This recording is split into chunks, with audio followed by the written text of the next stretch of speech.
อนนี้กำลังตำแจ่วเพื่อจะไปกินส้มมะม่วงนะครับ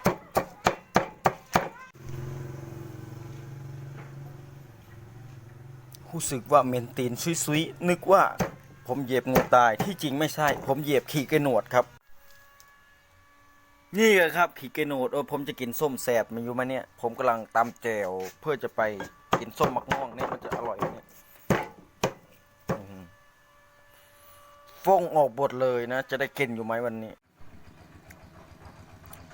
หน้าตาแจ่วเขาก็จะออกมาประมาณนี้เนาะเดี๋ยวทามะม่วงมาแป๊บหนึ่งว่าจะเป็นแจ่วพงกับโบเมนเนาะแต่ว่ามักเพชรประมาณ10 ปลายก็น้อยนี่คือมักม่วงกระสอบ้านผมนะครับขายที่ได้กินก็จะอร่อยกินส้มสดๆเนาะนี่คือมักม่วงนะครับเอาตัดหัวมันก่อนตัดยางมันออกก่อนเดี๋ยวมันจะไม่ค่อยอร่อยนี่ก็เป็นลูกชายผมนะโตมากแล้วนะหามเป็นหมอยแล้วตอนนี้เรากำลังทำการตัดหัวมะม่วงผมไม่ใส่แบกือนะผม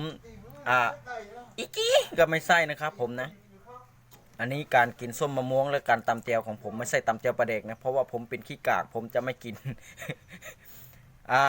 เพราะว่ามันคันผมจะกินแจวธรรมดานะครับเดี๋ยวเรามาเบิ่งหน้าตาแจวอีกครั้งส่วนผสมของแจวก็ใส่ซื้อมะเพชรประมาณ10 ปลายหน่วยแล้วก็แป้งโน่2 ช้อนแล้วก็คือ3 ช้อนไอ้เสือเกลือลายใช่ไหมน้ำตาล3 ช้อนแล้วก็มีหัวบักเทมประมาณ4-5 หัวเนาะตำใส่กันการกินมะม่วงกระสอเขาจะพาครึ่งแบบนี้เนาะกระตักแก้วมา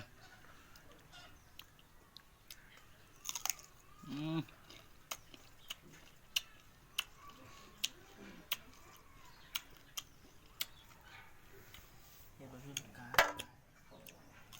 จุ่มเป็นโพสแล้วไม่กินเป็นลำไย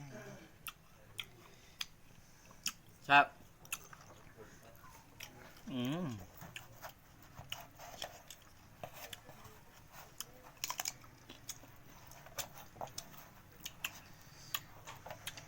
คลิปนี้ให้จุดเป้าไว้เท่านั้นโอเคบ๊ายบาย